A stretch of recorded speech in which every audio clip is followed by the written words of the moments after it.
Hello, welcome to The Road to Tokyo. I'm Tracey Holmes, coming to you this week from hotel quarantine.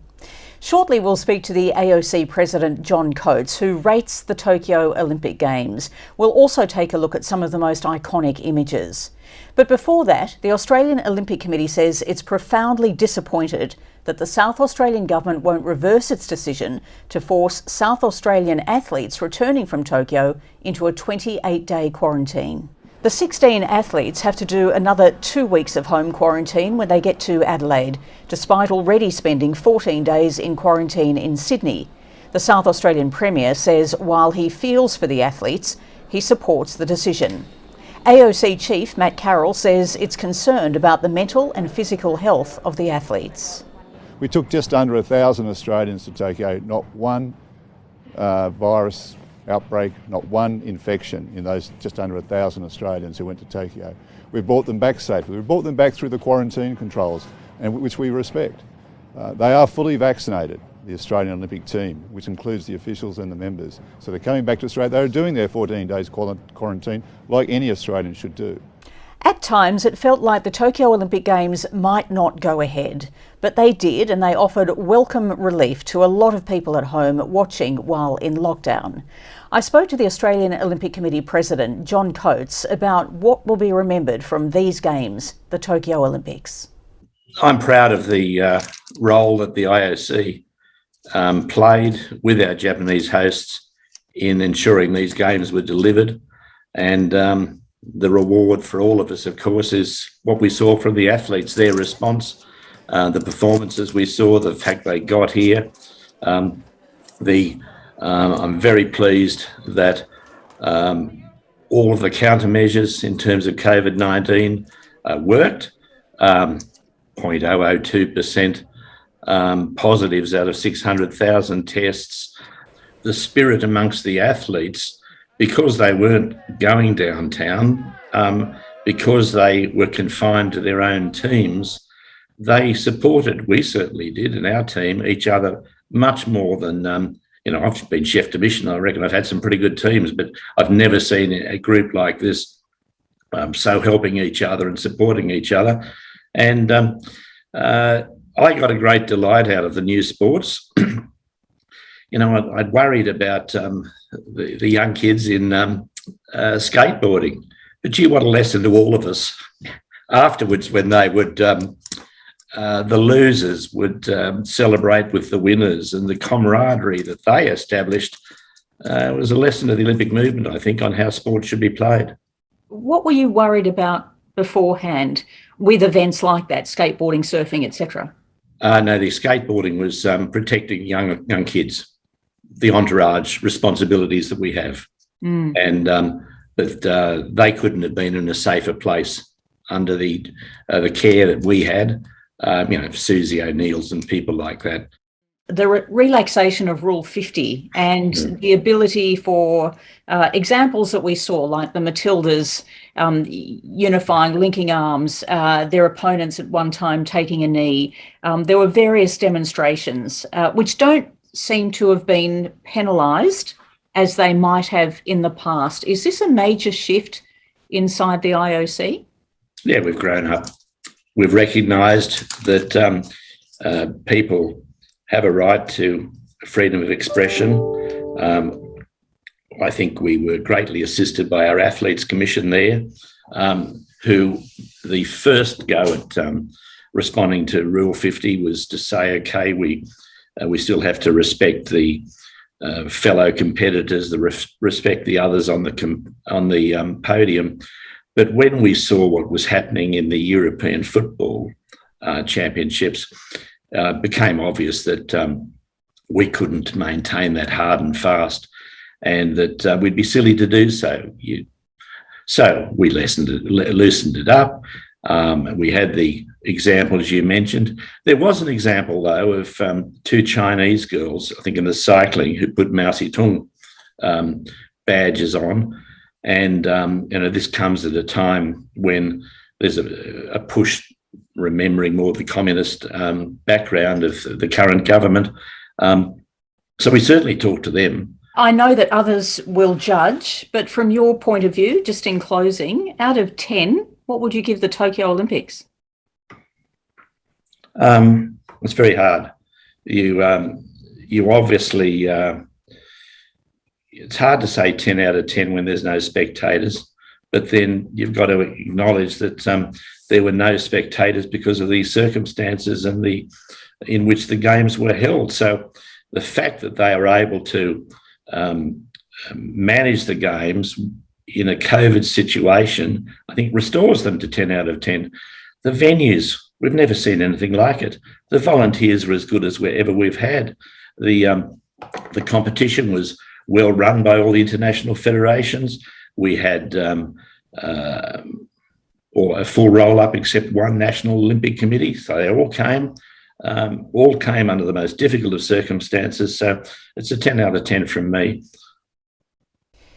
Getty photographer Cameron Spencer has captured the most iconic images of the Olympic Games at the past 6 editions. I spoke to him about how important it is to get everything right and how exactly do you capture an iconic moment. In sports photography in general, you want to sort of capture the peak moment of action and also, I guess, convey emotion in images as well. And so at the Olympics, I think it's as big as sport gets in terms of, the highs and lows of sport. Some athletes have been training their whole life for these moments, these opportunities, and you slip up in a heat or a semi-final and that's it, your campaign's over and you're back on a plane home. So I think the sort of scale or the enormity of like the occasion makes it bigger than anything else we shoot. And I often say to people, it's as hard as you ever work and it's a bit of a love-hate relationship with the Olympics, but you've got 4 years to recover for the next one. So you sort of go as hard as you can and hopefully get the best pictures you'll ever take. And I think that's the reward, the imagery that does come out of it. And, we ride the roller coaster of emotions with the athletes. You're there staring at them with long lenses, sort of documenting everything that happens. And so, you do get emotional, particularly when it's Australian athletes you're documenting as well. Do you feel that emotion as you're shooting? Or is it something that you think about afterwards? Because in that moment, you've got to be concentrating on everything, getting the framing right, the lighting right, everything else that needs to fit in the background. It'd be like inhumane if you said you didn't feel emotion if you're watching an Australian going for a medal, if you like. And a perfect example of that is Nicola McDermott in the high jump. I rode that whole event with her. I was like shooting every moment. Her, with her quirky mannerisms between jumps and writing in her diary, and it was brilliant to watch. The behaviour some athletes display on the field of play is like, that's what's most impressive, and the humility and the way people interact. There was all these rules about no hugging and things like that, and I think that went out the window pretty quickly, but people still respected the rules with like social distancing and masks on the podium, things like that. But it was still nice to see the human touch in a lot of these scenarios. But also with the photography side of things too, it wasn't just the sport, these Olympics, but also how important it was for us as photojournalists to sort of document the history of these games, because they have been so unique in terms of no crowds and our responsibility to storytell to the world, because obviously the fans couldn't be at these games. So it was really important for us to sort of have a visual diary of what it was really like here with no one in the crowds. And I think, there was still atmosphere, but we did shoot a lot of pictures different to normal, where we, shot with a wider lens or sort of showed, the empty stadiums and laps of honour where, athletes are running with their flags, but there's no one in the background. And I think you look back at those pictures in history and go, it was pretty cool that we were here and able to be part of these games. Attention now turns to the Paralympic Games. Wheelchair racer Christie Dawes made her debut at the Paralympics in 1996 and she's back again for Tokyo. But it wasn't an easy decision for her to make. I really was struggling ethically with it and emotionally with it. I'm an athlete, but I'm a mum of 2 little kids. Charlie's 10, Sophie's 3. And the thought of going away for a period of time and then possibly having to extend that period of time if you're a close contact or if you contracted COVID, that was a real ethical dilemma. The pressure that it potentially put on the Japanese health system was also a dilemma for me. Was it safe for me to go over? I'm now fully vaccinated and I don't feel bulletproof, but I certainly feel a lot more confident that I wouldn't contract it or certainly become as ill if I did. So, and we also had to organise care for our children over here. So there was a time when I had said, no, it's all too hard. There's too many uncertainties. But we've slowly been able to just work through them and come to a place where we're all comfortable and everything is seemingly sorted at the moment. What are you expecting, and how different have each of those games been? I went to Atlanta in 1996 as a fresh-faced 16-year-old, and my goal was not to win a medal. It was just to have that Paralympic experience. It's very different to any other competition. You're in a village. You weren't in a COVID bubble back then, but you were certainly in a village bubble, and that can be very eye-opening, very stressful. You're surrounded by people all day, every day, but it can be very lonely when you're not confident enough to start up a conversation. So I think my confidence has really grown. I've had lots of great mentors as a young athlete, and now being the veteran of the team at 41 in my 7th Games, I'm the mentor to a lot of athletes, and I really like that role. So at the Games that we've just had, the Olympic Games with the Paras to come, we've seen so much discussion around, mental well-being, with stress, with how to deal with that in a way that we haven't had those sorts of conversations before. And I thought that's a really interesting development that's come about because of all the stresses people have been under in the past couple of years. Yeah, I think for me, my sport is the one stress reliever. It's been the one constant throughout lockdowns and COVID. The one thing we've been allowed to do is go out and exercise. So I haven't always had a training partner. I haven't always been able to go to the gym, but I've set myself up a little gym set up in the backyard, and I've always been able to get in my chair and go out and push. Those are the things that I can control. They're the things we've been allowed to do. So I have taken every advantage of that. And when the home context and the homeschooling gets all a bit too much, I can just get in my race chair and go. So I have no idea what kind of form I'm in because I haven't raced. There's a difference between being fit and being race fit, and I haven't done a marathon for nearly 18 months. So I don't know, but I'm just so excited to be able to have the opportunity to get over there and race and see my community that I have missed for so long now, and just really enjoy it, because it is something that we take for granted when we can't do it anymore. Taekwondo can be a dangerous sport, which makes protective gear all the more important.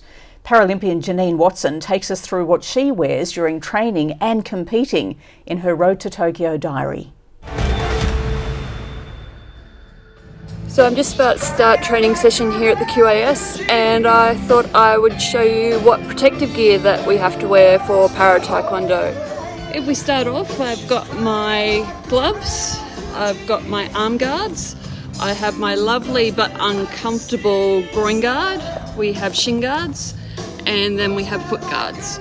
We then have the chest protector, which was called a hogu, and we also have the helmet. And for Para Taekwondo, we have to have the face shield, which is different to the Olympic Taekwondo. For scoring, if you've been watching the Olympics, you'll notice that they come up with an automatic score. So on the foot guards, there's actually little sensors in there. And if you hit the chest guard in the right position and hard enough, that's how the scores register. So I'm about to get all of this gear on. It weighs all up probably around about 2 kilos and it gets quite hot, but it gives me some protection, but you can still break bones through it and still hurt people and get hurt with it. So I'm about to put this on for my training session. Only a couple more training sessions left to go before I fly out to Tokyo. Have a great day. And that's all this week on the Road to Tokyo. I'm Tracey Holmes. See you next time.